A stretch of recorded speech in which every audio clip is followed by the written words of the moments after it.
তো সাদ সাহবান, তুমি তো 3 মাসের মধ্যে কোরআন হিফজ করেছো। মাশাল্লাহ, আলহামদুলিল্লাহ, আমরা অনেক খুশি হয়েছি। তুমি মাদ্রাসার পক্ষ থেকে তোমার হাতে একটা ক্রেজ বা একটা সম্মান সূচক ক্রেজ দেখা যাচ্ছে, এটা দেখতে। আসসালামু আলাইকুম রহমতুল্লাহি অবরকাতুহ। ওয়ালাইকুম আসসালাম ওয়া রাহমাতুল্লাহি ওয়া বারাকাতুহু। তোমার নাম কি? সাদ সাহবান। তুমি কোন মাদ্রাসায় পড়ালেখা করো? রদাতুল কোরআন হিফজ মাদ্রাসা। তোমার আব্বুর নাম কি? আল মামুন শেখ। তোমার জেলার কোথায়? পিরোজপুর। তোমার বাসা কোথায়? উত্তর বাড্ডা তেঁতুলতলা। তুমি কত দিনে হিফজ শেষ করেছো? 90 দিনে।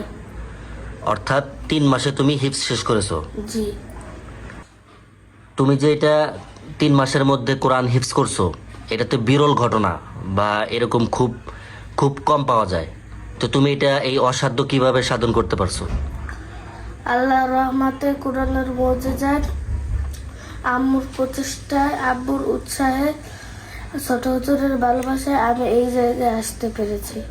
আলহামদুলিল্লাহ। তাহলে তুমি বলতে চাচ্ছ যে এটা আসলে আল্লাহর বিশেষ রহমত ছিল, এবং কোরআনের এটা বিশেষ যেই মজেজা বা ক্ষমতা, এবং তোমার আম্মু আব্বুর অক্লান্ত পরিশ্রম এবং উৎসাহ পেয়ে, এবং হুজুরদের প্রচেষ্টার মাধ্যমে, বিশেষ করে ছোট হুজুরের কথা তুমি উল্লেখ করতে চাচ্ছ, যে ছোট হুজুরের পরিশ্রম বা তার যে দেখভাল করে মাদ্রাসায় তোমাকে অনেক যত্ন সহকারে সে পড়িয়েছে এবং পড়া নিয়েছে, সেই সকল কিছু মিলেই তুমি কি করেছো, 3 মাসের ভিতরে এই হিফজটা কমপ্লিট করতে পেরেছো, এই তো?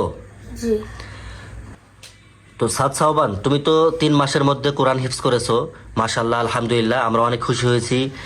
তুমি মাদ্রাসার পক্ষ থেকে তোমার হাতে একটা ক্রেজ বা একটা সম্মান সূচক ক্রেজ দেখা যাচ্ছে, এটা দেখতে পাচ্ছেন যে আপনারা 90 দিনে পবিত্র কোরআনুল কারিম হিফজ সম্পূর্ণ করেন হাফেজ মোহাম্মদ সাদ সাহবান, পিতা মোহাম্মদ আল আমিন শেখ, পিতা মোহাম্মদ আল মামুন শেখ, এটা লেখাই আছে, আপনারা দেখতে পাচ্ছেন। আর মাদ্রাসা হচ্ছে রওদাতুল কোরআন হিফজ মাদ্রাসা, বাড্ডা, ঢাকা 1212, উত্তর বাড্ডা এলিন কমিউনিটি সেন্টারের পিছনে। তো আমরা গত বৃহস্পতিবার আমিও সেখানে উপস্থিত ছিলাম মাদ্রাসার এই অনুষ্ঠানে।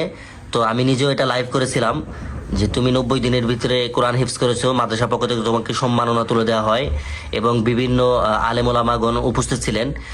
পাশাপাশি বড় হুজুরের পক্ষ থেকে বিশেষ একটি পুরস্কারও পেয়েছো তুমি, তাই না? জি। তো তুমি এতে খুশি না তুমি? জি। হ্যাঁ। তো আশা করি যে তুমি যেমন 3 মাসের মধ্যে কোরআনুল কারিম যেভাবে হিফজ করেছো, অসাধ্যকে সাধন করেছো, তো তুমি অবশ্যই আশা রাখো যে বড় একজন আলেম হবে, তাই না? তো তোমার ভবিষ্যতের প্ল্যানটা কি?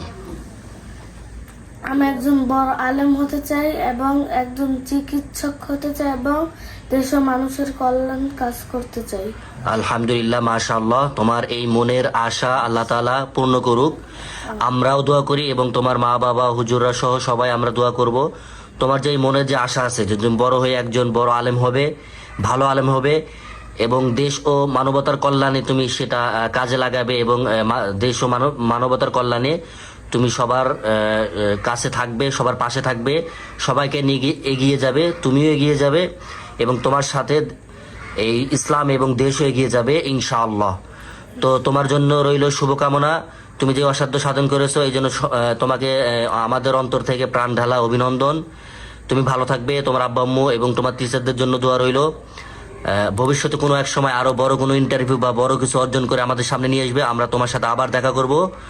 তো তুমিও ভালো থাকো, আমরাও ভালো থাকবো ইনশাআল্লাহ। আসসালামু আলাইকুম রহমতুল্লাহি ওয়া বারাকাতুহু। ওয়ালাইকুম আসসালাম ওয়া রাহমাতুল্লাহি ওয়া বারাকাতুহু।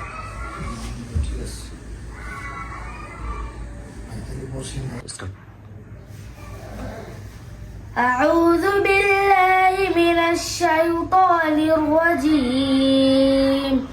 بسم الله الرحمن الرحيم. يا أيها الذين آمنوا اركعوا واسجدوا واعبدوا ربكم وافعلوا الخير لعلكم تفلحون.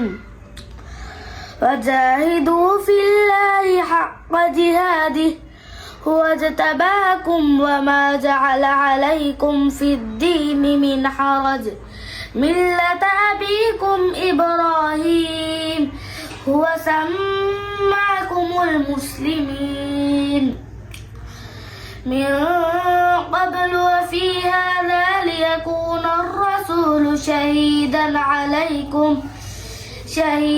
عليكم وتكونوا شهداء على الناس فأقيموا الصلاة وآتوا الزكاة واعتصموا بالله هو مولاكم فنعم المولى ونعم النصير صدق الله العظيم.